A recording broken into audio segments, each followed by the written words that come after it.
Selamat datang di channel Flibenko. Di video ini gue bakal ngeringkas film Nightcrawler. Tanpa basa-basi langsung aja kita mulai. Oke, di awal scene kita diperkenalkan dulu sama karakter utama kita cuy. Namanya Nightcrawler. Tidak. Namanya adalah Lo Bloom. Jadi si Lo ini, bentar. Agak aneh rasanya nyebut namanya. Oke, kita ganti aja jadi Rudy. Jadi si Rudy ini punya mental maling cu. Dan di sini ia sedang memotong pagar besi menggunakan gunting besi. Pagarnya ini rencana mau dikilon dia ke tempat jual beli besi. Namun aksinya terhenti karena ada polisi yang curiga dan menghampirinya. Dan Pak Polisi bertanya, "Kapan ke boy?" Dan si Rudy pun nggak mungkin ya kan ngaku sama perbuatannya. Dia di sini langsung pura-pura bego. "Maaf Pak, aku tersesat." Dan Pak Pol ngebantah, "Alah, klasik lur. Sini lu, gue periksa." Nah, pas mau diperiksa, si Rudy langsung kasih serangan kejutan dan mengajar Pak Polnya hingga ia pingsan. Lalu kemudian ia pergi dari situ. Sebelum pergi, mental malingnya menyala dan ia mengambil jam tangan Pak Polnya, serta ia juga membawa jeruji besi yang sudah dipotongnya. Lalu ia pergi ke tempat jual beli besi dan menjualnya di sana. Nah, di sini selain menjual besi, si Rudy juga nanya loker ke bapak pembeli besi. Namun ia ditolak karena bapak ini udah tahu si Rudy mencuri untuk menjual besi-besi itu kepadanya. Namun ia tetap aja dibeli sama bapak ini karena bisnis adalah bisnis, walau barangnya itu haram dari mencuri. Kemudian si Rudy balik ke mobilnya dan berkendara pulang menuju rumahnya. Di tengah jalan terjadi sebuah kecelakaan. Terlihat polisi yang berusaha menyelamatkan korban kecelakaan itu, serta ada seorang fotojurnalis yang merekam momen tersebut, yang dimana hasil rekaman tersebut mereka jual ke salah satu stasiun berita di TV.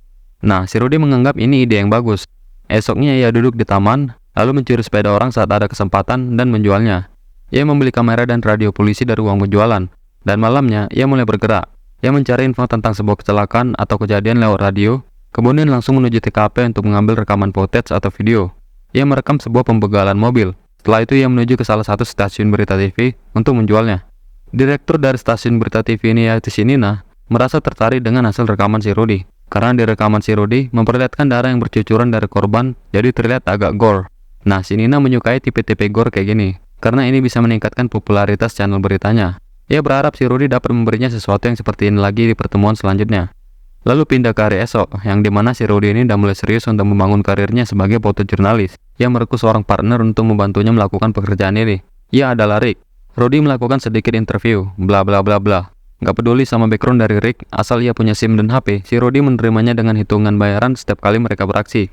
Dan malamnya mereka langsung kerja. Karena hal ini adalah perdana bagi si Rick, ketika di radio terdapat sebuah sindikat kebakaran, dan mereka menuju ke sana, si Rick ini kasih navigasi yang salah, sehingga saat tiba di TKP, mereka udah telat. Korban kebakaran beserta TKP pun sudah diamankan polisi, dan mereka tidak bisa mengambil rekaman. Si Rudy pun marah ke si Rick. "Woi cu, kasih navigasi lain kali yang bener lah." "Oke bang, maaf, selanjutnya bakal kuperbaiki." "Oke, nggak apa-apa." Lalu mereka lanjut menuju ke TKP berikutnya di malam yang sama. Terjadi sebuah penembakan di sebuah rumah. Saat Rudy dan Rick tiba, polisi sudah ada dari tadi dan selesai mengamankan TKP. Walau Rudy tak sempat mengambil rekaman korban penembakan karena ia telat, ia memasuki rumah korban secara diam-diam dan merekam apa yang bisa direkam. Ibarat nasi lemak dah habis, lontong sayur jadilah. Di sini si Rudy agak licik. Ia memindahkan beberapa benda yang seharusnya tetap di tempatnya. Ini dilakukannya supaya footage-nya terlihat menarik dan stasiun berita TV mau membelinya. Ya, biar si rekamannya nggak ampas-ampas amat lah. Dan kemudian ia menjualnya ke si Nina. Si Nina membeli rekaman Rudy dan memujinya. Kerja bagus. Pekerjaan si Rudy sebagai fotojurnalis gacor habis. Kejadian demi kejadian ia datangi. Hingga banyak sudah rekaman footage yang berhasil dijualnya. Sampai ia membeli kamera dan perlengkapan yang lebih baik. Bahkan ia pun membeli mobil baru. Ya, walau bisa dibilang beberapa hasil rekamannya merupakan manipulasi dari TKP yang dilakukannya dengan memindahkan objek dari tempat semula untuk membuat rekamannya terlihat menarik. Bahkan berkat kerja bagusnya, ia selalu dipuji Nina. Dan Rudy menjadwalkan waktu kencan dengan si Nina. Nina pun menyetujuinya. Lalu pindah ke hari berikutnya. Saat Rudy sedang jalan santuy, ia bertemu dengan orang yang berprofesi fotojurnalis sama dengan Rudy. Kita sebut aja namanya John. Jadi si John ini sebenarnya saingan kerja si Rudy. Setiap ada kejadian di TKP, Rudy dan John berlomba-lomba untuk datang terlebih dahulu untuk mengambil rekaman kejadian. Nah, di sini si John mengajak Rudy untuk bekerja sama supaya mereka menjadi satu kru yang berada di kapal yang sama. Jadi tak ada istilah si Rudy datang lebih cepat ke satu TKP dan mengambil rekaman lebih banyak ketimbang John yang datangnya telat dan hanya merekam sedikit. Melainkan mereka berbencar ke TKP yang berbeda dan mengambil rekaman masing-masing. Lalu hasil penjualannya dibagi dua. Nah, di sini si Rudy menolak ajakannya John. Oke, kita masuk ke scene selanjutnya. Nina dan Rudy sedang makan malam bersama. Makan malam tersebut dihiasi dengan canda-candaannya Mas Rudy. Namun Rudy memiliki maksud terselubung dari makan malam ini. Ia ingin saat rekamannya disiarkan di berita, kredit dari rekaman tersebut tidak hanya tercantum namanya, melainkan nama organisasi si Rudy yang ia beri nama Video News Production, dan ia sebagai ketuanya. Walaupun saat ini hanya ada Rudy dan Rick dalam organisasi itu. Dengan adanya organisasi ini, bisa membawa keuntungan lebih banyak ke si Rudy. Ia bisa merekrut lebih banyak orang untuk jadikan beberapa tim, sehingga ia bisa mendominasi semua TKP di kota dengan tim yang banyak ini, dan mengalahkan saingan fotojurnalis lainnya. Namun usulan dari si Rudy ini tidak disetujui Nina. Ya bisa dibilang masih bimbang lah. Kemudian scene makan malam berhenti sampai di situ saja. Terus tonton video ini untuk melihat keputusan Nina nanti. Oke, lanjut ke keesokan harinya. Panggilan kerja memanggil. Sebuah kecelakaan mobil terjadi. Rudy dan Rick menuju ke TKP. Namun setiba di sana, polisi sudah mengamankan TKP, sehingga Rudy tidak bisa mengambil rekaman. Namun, si John ternyata sudah tiba lebih dahulu dan berhasil mendapat rekaman tersebut. Tapi di sini Rudy tetap mengambil rekaman walau hasilnya ampas. Karena rekaman yang ia ambil berada di luar garis polis line, alias di luar TKP. Namun ia tetap menjualnya ke Nina. Dan Nina emosi, cuk. Pok kali lah kau jadi orang, mana lah mau aku beli. Pigilah kau jijik, kali pun aku tengok mukamu. Di hari berikutnya otak licik Rudy menyala. Akibat kalah gercep sama si John kemarin malam, ia jadi emosi. Kemudian ia menuju ke rumah si John, lalu mempreteli mobil vannya. Dan malamnya, hal yang diinginkan si Rudy terjadi. John mengalami kecelakaan saat sedang mengendarai vannya, dan Rudy langsung menuju ke sana untuk mengambil rekaman. Nah ini nih, parah sih cuk. Rudy dan kayak nggak punya hati anjir. Pertama, akibat dari kecelakaan ini disebabkan oleh Rudy. Dan yang kedua, dia bisa merekam biasa aja tanpa berperasaan dan merasa bersalah terhadap si John. Ia menganggap dirinya adalah seorang profesional yang tidak melibatkan emosi pribadi saat bekerja. Aduh, Rudy. Lalu tak lama ada panggilan lagi dari radio. Sedang terjadi penembakan di sebuah rumah. Rudy dan Rick langsung gercep menuju ke TKP. Dan untungnya cuk, polisi belum tiba di TKP dan kejadian penembakan ini masih berlangsung. Rick menunggu di mobil, sementara Rudy memasuki TKP sambil sembunyi-sembunyi karena pelaku penembakan masih di tempat. Kemudian para pelaku penembakan tersebut kabur dari TKP dan Rudy merekam plat mobil serta wajah mereka. Setelah itu ia memasuki rumah tersebut dan merekam semua kejadian yang ada di sana, seperti beberapa korban yang habis ditembak mati. Kemudian ia segera pergi dari TKP, takut polisi tiba di sana dan ia dimintai jadi saksi. Ia mengedit hasil rekamannya dengan memotong bagian video yang menampakkan plat mobil dan wajah pelaku penembakan. Dan ia hanya memberi rekaman korban tembak mati ke si Nina. Rudy menjualnya dengan harga yang sangat mahal, karena memang segitu besarnya nilai dari rekaman ini. Ibarat kita mancing dan dapat tangkapan yang besar. Lalu kemudian Nina minta menurunkan harganya. Rudy nego lagi minta dinaikkan. Kemudian Rudy pakai trik emak-emak yang belanja di toko, kalau nawar nggak ngotak. Ia pura-pura pergi dan mengatakan mending dijual di stasiun berita TV lain. Namun ia dicegat Nina. Nanti dulu bang. Kok gitu? Dan si Rudy pun balik lagi. Kali ini penawarannya beda. Ia mengungkit kembali perbincangan mereka saat makan malam kemarin. Jadi saat rekaman penembakan ini disiarkan di TV, ia ingin namanya disebut di situ sebagai ketua dari organisasi yang bernama News Production. Dan jika Nina mau melakukan itu, maka rekaman ini akan dikasih gratis oleh si Rudy. Dan Nina pun setuju. Kemudian rekaman Rudy langsung disiarkan di berita TV, dan ia diperkenalkan di TV seperti yang dia inginkan. Dan di hari selanjutnya, seorang detektif mendatangi Rudy perihal kejadian yang direkamnya. Si detektif bertanya apakah Rudy melihat pelaku penembakan dan apa mobilnya. Ya Bux, ada 2 orang yang melakukan penembakan dan mereka kabur naik mobil SUV. Oke, ada kok rekam muka sama plat mobil pelakunya? Nggak ada sih bu, waktu itu gelap banget. Aku sembunyi ketakutan menunggu mereka pergi. Setelah mereka pergi, barulah aku nyalain kamera dan memasuki rumah untuk mengambil rekaman. Coba sini rekaman lu, mau nengok gue.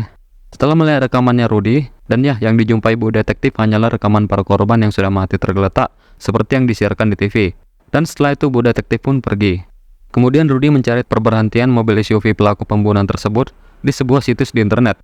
Jadi di situs ini, kamera publik merekam sebuah mobil dan mendeteksi angka atau huruf yang terdapat di plat mobil, beserta beberapa lokasi dari mobil tersebut. Dan si Rudy pun memanfaatkan layanan ini. Lalu malamnya, ia bersama Rick beraksi menuju ke tempat mobil SUV pembunuhan tersebut parkir. Setibanya di sana, mobil tersebut sedang parkir di depan rumah, dan si pembunuh ada di dalam rumah tersebut. Rudy dan Rick menunggu untuk para pembunuh tersebut keluar dan menaiki mobil SUV-nya. Lalu mereka mengikuti dari belakang sampai para pembunuh tersebut berhenti di tempat publik yang ramai orang. Lalu Rudy menelepon polisi untuk menangkap mereka. Dan si Rudy pun merekam semua kejadian itu, lalu mendapat keuntungan besar. Ya kira-kira beginilah rencana si Rudy. Nah di sini sembari menunggu para pembunuh itu keluar rumah dan menaiki mobil SUV-nya, Rudy mempromosikan Rick untuk naik jabatan jadi asistennya, dan bayaran tiap malamnya dibayar Rudy 2 kali lipat lebih. Namun di sini Rick ingin lebih dari situ. Setelah mengetahui berapa harga jual dari rekaman yang akan mereka ambil ini, ia ingin dibayar setengah dari hasil penjualan rekaman ini, dengan mengancam akan memberitahu polisi rencana dari si Rudy ini kalau ia tidak setuju. Dan Rudy sempat nego, gimana kalau seperlimanya. Namun Rick ngotot tetap ingin setengahnya, dan ia mau tak mau Rudy pun setuju, daripada dilaporin ke polisi. Dan tak lama kemudian seseorang keluar dari rumah tersebut dan menaiki mobil SUV-nya. Ia menuju ke rumah lain untuk menjemput kawannya, yang merupakan partnernya saat melakukan aksi pembunuhan kemarin. 2 pembunuh ini menuju ke tempat rumah makan dan duduk di sana. Rudy memarkirkan mobilnya dan menelepon polisi untuk segera datang ke sana. Sembari menunggu polisi tiba, Rudy dan Rick mulai merekam. Dan tak lama kemudian, para polisi datang dan memasuki rumah makan tersebut. Dua pelaku pembunuhan ini keringat dingin, karena segerombolan polisi datang tiba-tiba entah dari mana, dan mereka pun mengeluarkan pistolnya. Lalu terjadi baku tembak. Satu dari pembunuh ini sudah tertembak mati, dan satunya lagi ikut tertembak di bahu, dan ia langsung kabur menggunakan mobilnya. Para polisi yang tidak terluka saat baku tembak tadi langsung mengejarnya, disusul dengan Rudy dan Rick sambil merekam. Dalam proses pengejaran, terjadi adu bodi mobil antara polisi dan si pembunuh ini. Sampai akhirnya, mobil polisi kalah adu bodi dan mobilnya terbalik. Sementara mobil pembunuh juga terbalik akibat menabrak mobil yang sedang parkir di depannya. Kemudian Rudy turun dari mobil dan memastikan si pembunuh mati. Lalu ia menyuruh Rick untuk turun juga dari mobil dan merekam si pembunuh itu. Dan di sini ternyata si pembunuh masih hidup dan ia menembak Rick yang sedang berada di depannya sedang merekam. Dan ternyata si Rudy bangsat ini memang sengaja ngerencanain ini karena ia ingin menyingkirkan Rick. Ia tak mau upah dari penjualan rekaman ini dibagi dua dengannya. Dan dengan hati dinginnya, si Rudy merekam Rick saat sedang tertembak. Hade, Rudy. Setelah itu si pembunuh keluar dari mobil SUV-nya yang terbalik itu, dan tak lama mobil polisi lainnya yang ikut dalam pengejaran itu datang dan menembak mati si pembunuh tersebut di tempat. Rudy yang sudah selesai merekam semua kejadian itu, langsung menuju ke si Nina untuk menyiarkan rekaman tersebut dalam berita. Nina tersanjung atas rekaman yang diambil si Rudy dan mengatakan kerja bagus. Dan ia dikredit lagi sebagai ketua dari Video Production News. Lalu kemudian, si detektif datang dan mewawancarai Rudy perihal rekamannya yang sedang disiarkan ini. Detektif bertanya kepada Rudy, "Lek, coba kau kasih tahu kronologi kenapa waktu itu kau ada di rumah makan dan menelepon polisi. Seolah-olah kau udah tahu mobil dan pelaku pembunuhannya di situ. Padahal waktu itu kau bilang gak bisa nengok muka serta plat mobil mereka karena gelap banget."